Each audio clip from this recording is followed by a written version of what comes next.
Hey everybody, so as you can see, like I said before, I'm not really in monk mode anymore, so I decided to treat myself to some Rebel ice cream. Still keto. It's about 9:40. It's probably too late to consume anything, but I had like a small dinner. I'm gonna probably have an avocado too, because it's already so basically I deciding to pretty much do this routine where, because now that it's done with my PTO, I'm gonna start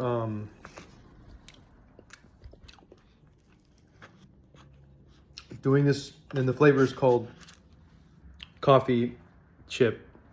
It's got little chips of dark chocolate. I'm gonna start to basically every day. I don't know if I'm gonna keep it up, but go to the gym. I'm gonna do the next morning thing. So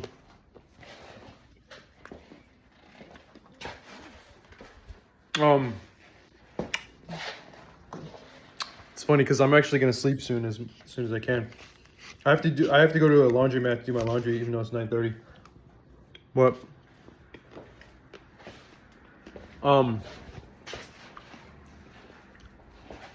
this routine that I'm gonna do.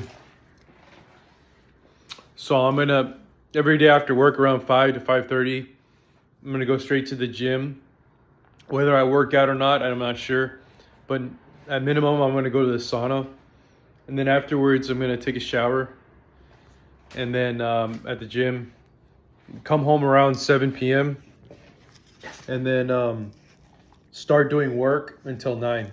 So basically, every day I'm gonna put 2 hours of bathroom renovation in, and then soon after that, I'll record another video of my updates, maybe with an ice cream. Okay, I'll take that back. Before I get started, when I get home, the first thing I'm gonna do is gonna make some coffee. It'll be my second coffee of the day. This might cause me to gain some weight, but it's okay, because as long as I get my stuff done, that's what matters, right? So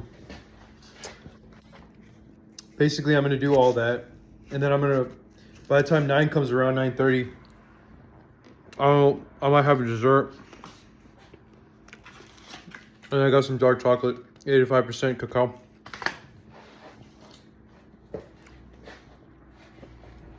And then show you my progress.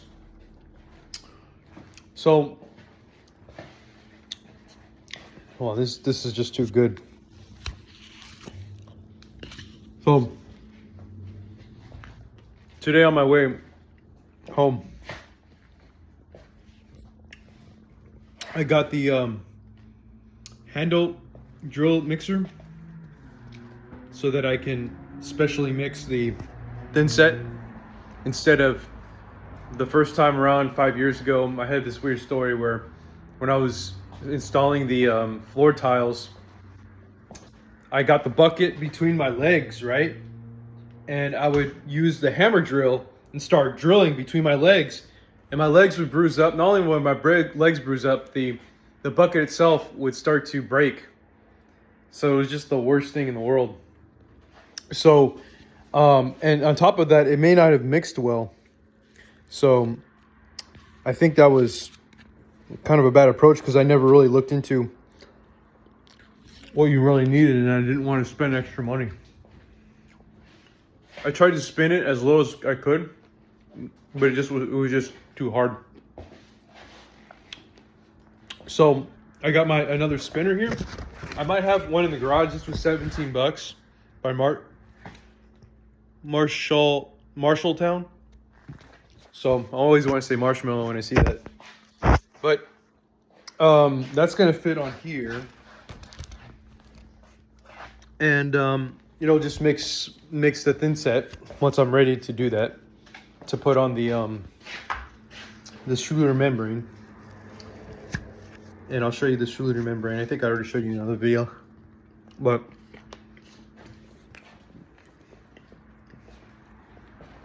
the problem with this ice cream is that it's so fucking hard when you get it. It doesn't soften up that fast. I don't know if it's because of the way they make it or whatever. But it's all right. I mean, that's just how ice cream is, I guess. I'm just like, have to scoop it in there all the time. If it was like a softer thing, then I don't know. I guess I'm just complaining about some stupid stuff. But anyway, I also got this. This is the thin set I'm using. It's called Schluter All Set. So that's gonna be nice. I'm using it both for the Schluter membrane and for the tile. So that's gonna be good. And I got these leveling clips, or the wedges for the leveling clips. And then this is for the to put the primer on before I put on the membrane, because I just want to put like some mold resistant just in case. I don't even know if you need to do that. But other people in other videos have used primer. And then I figured out what I'm going to do about the gap. The gap that's between the tub and the floor. It was like a 1 inch gap, maybe a little less, 7/8 inch. Or 3/4 inch. I didn't measure it accurately, but it's something like that. I'm going to use the old tiles. So this is the same one as on the floor. I got it from Satori. I don't think they sell it anymore at Lowe's. I got it from Lowe's 5 years ago. So I had the hardest time dry cutting this with the snapper, the one that I use for the glass tiles, and it just kept chipping no matter what I did, no matter how much I penetrated the surface. So I started using an angle grinder for it, and because at the time I didn't have a miter saw blade, and so my cuts came out really poor. And then I also didn't level it properly. But anyway, that's beside the point. My point is that the fact that now, I actually tested it over the weekend. The big cutter that I have now, it's a really big one, and it actually cuts pretty good along the long axis. So this is what I came up with. It did crack in the middle, but it's fine, because what I think happened. Okay, so my technique is, okay, so I believe that the reason why, okay, so I also tested it using the other tile that I'm putting on the backsplash of the walls. And that one worked out perfectly. I didn't even have to snap it. I just kept scoring it, and eventually just came apart naturally along the edge that I was looking for. The perfectly straight edge, the perpendicular edge to the other edges and the parallel to the other two edges. So that one worked perfectly. But the reason why I think this has so much trouble is because it's polished. There's like I mean, the polishing is there's just like a little part to it, but I think it adds some strength to it that makes it hard to just kind of weaken it along a certain direction.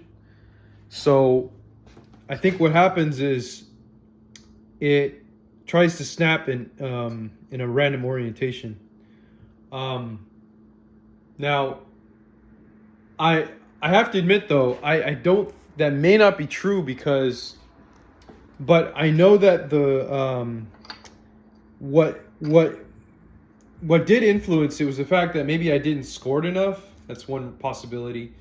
And the other possibility is that even if you do score it more than you think that you did, the polishing part or whatever layer, I don't know how much that is, might actually be harder to score, and that's why maybe it was easier to do the regular porcelain tile, because the backsplash is the porcelain tile, right? Than that. But yeah, so I used to have a lot of trouble with this. Hopefully it'll just make clean cuts, and if not, see, my technique, I think I'm gonna start doing it this way. Is I'm gonna actually, my plan is that if I still have trouble with like the first two strips, like I have the similar thing with that, so I'm gonna try to do more scoring and see if it'll just kind of naturally come off, and I'm gonna score it a little bit more. But by the third time, if it's still not doing it, or sorry, after the second time, then I'm gonna do this thing where I'll score it a little bit, and then I'm gonna use the angle grinder very carefully to cut out an even deeper googe, so to speak. And by the time it's deep enough, I believe the cut will allow for an even straight cut, but we'll see. Otherwise, I may just keep these ugly pieces if they have to come out that way. See, I looked for a mosaic version, but they don't have anything. They have only 6 inches long. Now, I'll admit these pieces are 6 inches long, so maybe I can get a mosaic one, but I don't think it's half inch thick. This is half-inch thick tiles. So I don't know. But again, this is 0 carbs, 0 sugar, so I feel guilt-free. But anyway, it still makes you fat, especially if you eat like near your bedtime. So it's probably not good. I'm probably not gonna do this every day, but I don't know. I think it's good. It's better than what I used to do. I used to get the Ben & Jerry's when I was in college.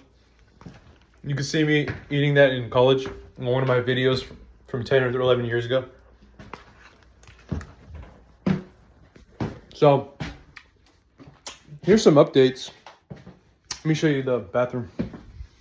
So I put the shower niche in there, and believe it or not, this was actually a little bit more work than it looks like. I had to shim it out so that it can be perfectly aligned. And then I put a wood piece underneath here just for added reinforcement. So you can see that I screwed it in on the bottom. And then I attempted to put in a new block up here for the so that I can like support the, I'm gonna put like a clamp there, but I still have to like do some work to get those screws in. I just don't want to make that much noise because it was already 9 by the time I put that on there. 9 p.m. and 9 p.m. is kind of like a limit. And then the next thing I have to do is I actually have to cut the nails here with the angle grinder and the steel blade that goes into the sawzall, the reciprocating saw, right? And so when I do that, I can then slide. Okay, so that's one possibility. Okay, but the other thing I thought about was just getting a piece of wood, because currently you're not able to slide in the 4x this even though you cut it to fit in between, you can't fit it in between the pipes. It's just not, you can't do it. So I'm actually thinking about what am I going to do is I'm going to cut this to where, how do I say this? I'm going to cut this part, right, to where, shit, I just realized something. Yeah, it's just, I'm just thinking out loud. To where it can actually fit in there and rotate in place. And then I'm going to screw it from the bottom. So then the clamp will be able to go on there.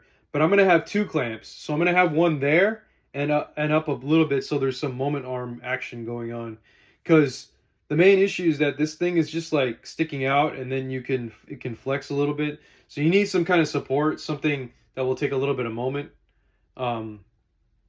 So yeah, I mean, if you have 2 supports, you're good. So I'll put one here and then one, in theory, right below it. So maybe like they're going to be 3 inches apart, the clamps.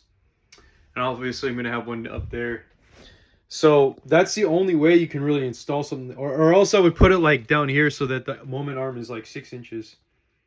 But you just can't put it in there. So, yeah. So anyway, that's what's going on with that.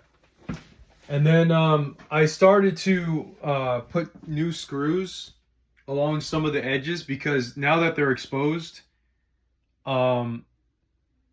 You know, obviously it could flex a little bit, so you would want to put some new nails or screws along the drywall where it's kind of exposed. So I put one there along the edges. I just didn't finish it off because I didn't want to make noise. It's already 9:40, so you know you only have so much time. But yeah, that's what's going on. And then I started to cut out the panel for this part, so I can still use most of the existing drywall. So this would theoretically go there. I just don't want to make a whole lot of noise. Actually, I think it was that piece. It wasn't this piece. I think it was this piece. No, I think it was this piece actually. Sorry, I'm just going back and forth.